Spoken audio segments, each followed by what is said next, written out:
Welcome to the video user guide for the headfirst Alta 100. Right, let's get straight into it. Power switch on the left here is the three-way switch. The middle position is standby. There is no separate standby switch. The power and standby is combined into one.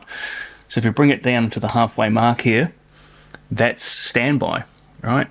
All the way down, and the amp is on and active. You can see when I turn the amp on into standby, my settings here were recalled.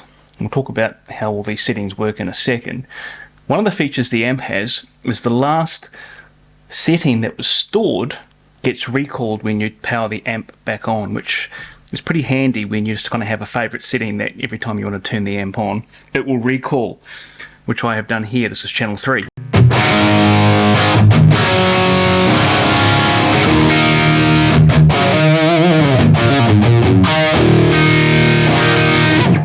Let's talk about the amp. Right, you can see that the functions on here are activated simply by pressing, right, tactile buttons. Right, it's a 3-channel amp, and you can select each of the channels here: channel 1, channel 2, channel 3. Let's start with channel 1. Channel 1's over here. It has its own volume, gain, and tone stack, bass, middle, and treble. You can basically dial in your EQ and tones for channel 1 completely independently of channel 2 and 3. We have a gain and a volume, so if I back the gain off, the amp will clean up, and I'll bring the volume up to compensate for the lower gain.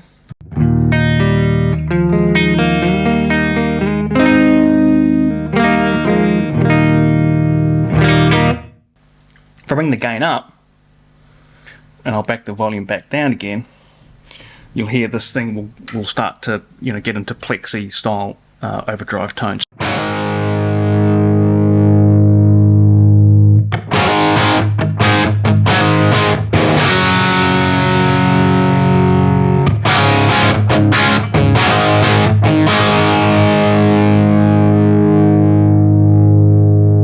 And you can tone shape this because it has its own EQ, obviously. So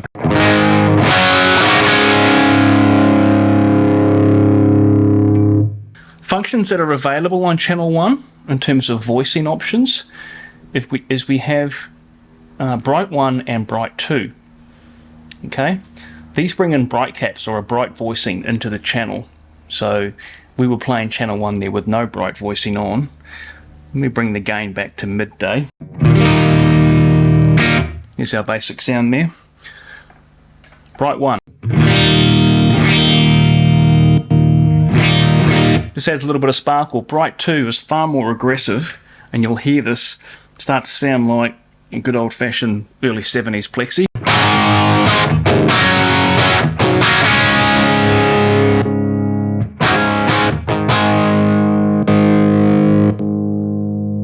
Okay, we'll move to channel 2 now, and I want to talk about the functions that are available for channel 2 and for channel 3. And then to finish off with, I'll talk about some of these global settings that are available for all 3 channels.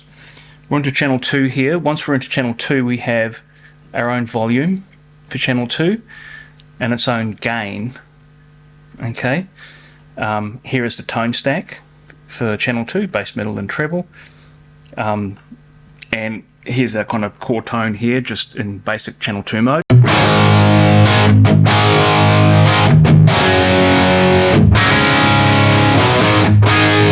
Channel 2 is a crunch channel, but it can get into reasonably high gain territory in its own right. The options we have for channel 2, we have the bright caps again, or the bright voicings. Bright 1 is a kind of a more mild bright. Bright 2, kind of double the amount of brightness there in terms of the effect of it. And as you can do this with channel 1 as well, actually, you can have both on together for a kind of maximum amount of bite.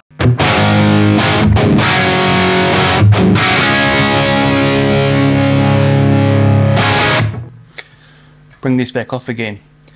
I'm going to move over here now. This is our vintage or modern mode All right, so the VM, vintage modern mode, is only applicable for channel 2 and channel 3.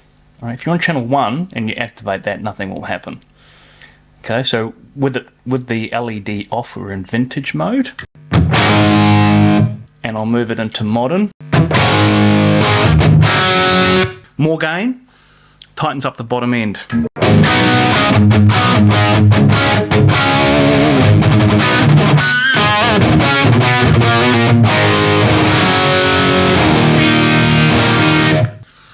Once we're in modern mode, again, these bright caps are available to come in.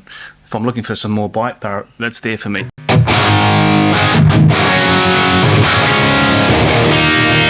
So you can do quite a lot in terms of kind of voicing this thing simply by these options without having to revert to the EQ, although obviously those are there available for you.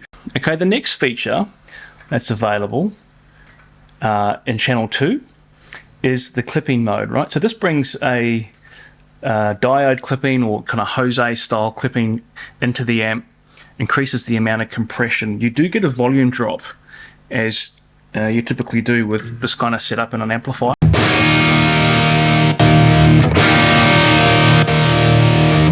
One of the things I put into the amp to compensate for that is a second master volume. And we'll have a look at the rear of the amp shortly to show you how that's set up. But if I bring the clipping mode in, I can activate the second master as well, where I've got that set higher to compensate for that volume drop.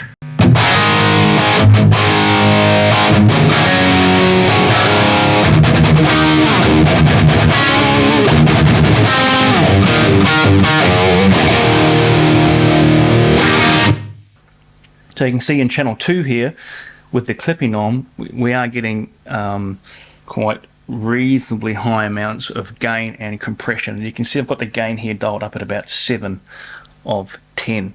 Moving to channel 3, it's a repeat of channel 2 in terms of the functionality. All right, so I won't repeat it all, other than to say that channel 3 has its own independent gain and its own volume. So let's try that.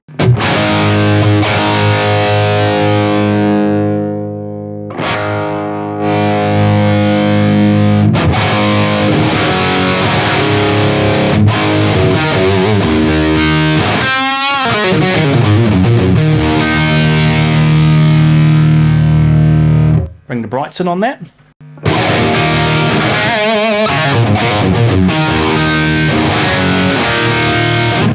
And again, with channel 3 we can go into modern voicing. We have diode clipping as well. So to give you an idea of the kind of, you know, the maximum, let's bring the bright in as well, right? So this is like everything on. Channel 3, we're in modern mode here. We've got the second master volume on because we've got the diode clipping in, and I've got the both bright caps in because I'm looking for that, you know, that extra regression and bite.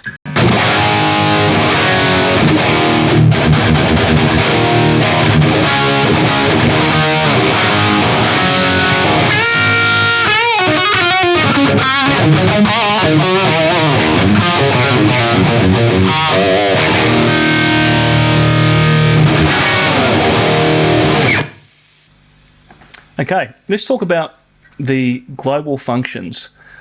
We've already talked about the second master volume. We also have a loop control, right? So the effects loop, send and return, which is on the rear of the amp, can be enabled and disabled by way of these functions. And importantly, each of these functions here are able to be stored and recalled via MIDI messages. So let's talk about the MIDI functionality that's in the amp. Here I'm using basic Tech 21 MIDI Mongoose. You can connect the amp up to any MIDI capable device, right? A simple foot controller like this, which is a basic foot switch, or any of your existing pedal boards devices that might be MIDI enabled. So we're going from the MIDI out on the controller into the MIDI in on the Alta, and we'll see that when we flip the amp over and have a look at the rear.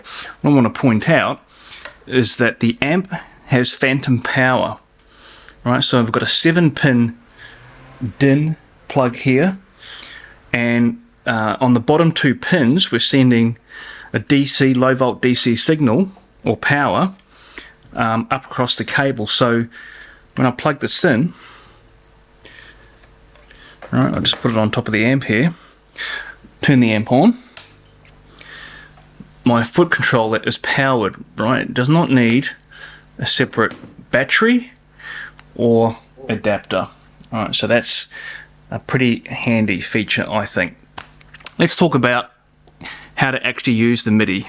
Right, you can control the MIDI capability on the amp with either program change messages or change control messages.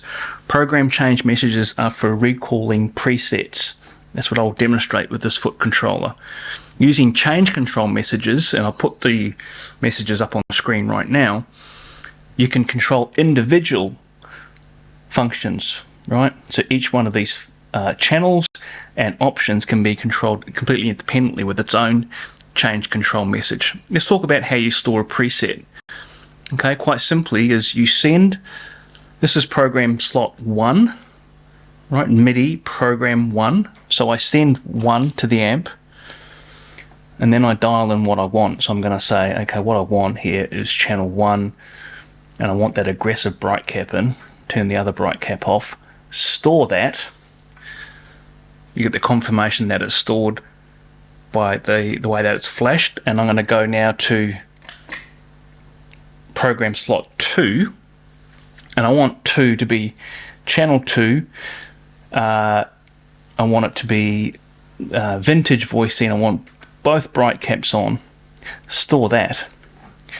Right, so now I've got 2 stored. Let me go back to 1, and you can see instantly the setting that I saved or stored into program slot 1 is instantly recalled. Go to 2, there it is. Let's move to 3, and for 3 I want channel 2, let's put, you know, modern voicing, bright caps off this time. Let's store that. All right, and then go back 1, 2, 3, right? And you go on and on and on. So from here I want, for 4 I want, well, I'm going to have clipping mode now, and I want the second master volume in. Give me some here on top. Store that. And 1, 2, 3, 4, and on and on and on. You can store 128 presets, which you won't, right?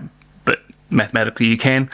I've used this amp live a bunch of times, you know, and I've kind of used between 4 or 8 different settings on here. So you can set it up however you like, right? You can set it up just with a couple of simple settings like a clean and a dirty, or you can have a range of voicings on here. Moving to the rear of the amp, let's have a look at what we've got here. I'm just going to kind of point through the grill here. See the power transformer is here. We have a quad of EL34s. This is the output transformer on this side, right? So the transformers are physically separated, giving you less chance of EMI interference being coupled into your output transformer, and it gives you a nice weight distribution as well. So when you pick the amp up in the handle here, it's nicely balanced.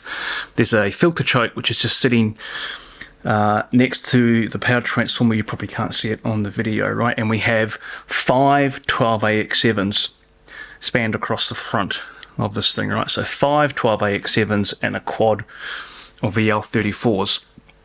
Looking through the back here, we're not using an impedance selector. We have separate jacks for your speaker cab setup. Obviously, 116 ohm cab, 1 8 ohm, or 2 16 ohm cabs you'd use here in the 8 ohms, 1 4 ohm cab, or 2 8 ohm cabs, you'd use these two together. Effects loop send and return. Remember, I showed on the front of the amp you can enable or disable the effects loop. Here's the send and return here. The response here is global, right? This is variable negative feedback. One thing you would have seen on the front is presence and depth, okay, which is again global, applicable to all 3 channels and is an overall voicing for the amp. The response works in conjunction with the depth and presence and varies the negative feedback in the amp. When it's all the way this way, you've got maximum negative feedback. It means the amp will be darker and tighter. So if you really want that kind of tight bottom end with a bit, bit darker, move your response pot over this way. The middle ground is the happy medium. As you move it to this way, the amp will become brighter and more aggressive. So this is kind of more, hairy in your face, lots of bite, like it's getting not out of control, but it's starting to lift off, right? This is a really useful feature to voice the amp overall. Master global volume. Now, on the front of the amp, I had a second master volume we activated, right? When I set the second master, this one comes into play. So you can set your 3 volumes on each channel to balance them as you wish, and then you'll have an overall global system volume. And when you set the second master, you have this one setting the overall global system volume. And you can use the second master as like a solo boost. So, you can kind of use here for your rhythm sounds, and this is for a solo boost for, live playing. Or as I was in this clip where I use a second master volume to compensate for the drop in volume that I got when I activated the diode clipping. 100 watts on full power mode. When it's in half power, it goes to 50 watts. And it's a genuine 50. What actually happens when you go to half power is that these 2 outside tubes are disabled or disconnected, so then you're running only on these 2. If you use this amp in 50 watt mode a lot, which obviously you can, then periodically, once every 6 months maybe, swap these around. Otherwise you're just using these 2 and these guys are doing nothing, right? So good idea to flip them, these 2 and these 2, if you're using the amp extensively in half power mode.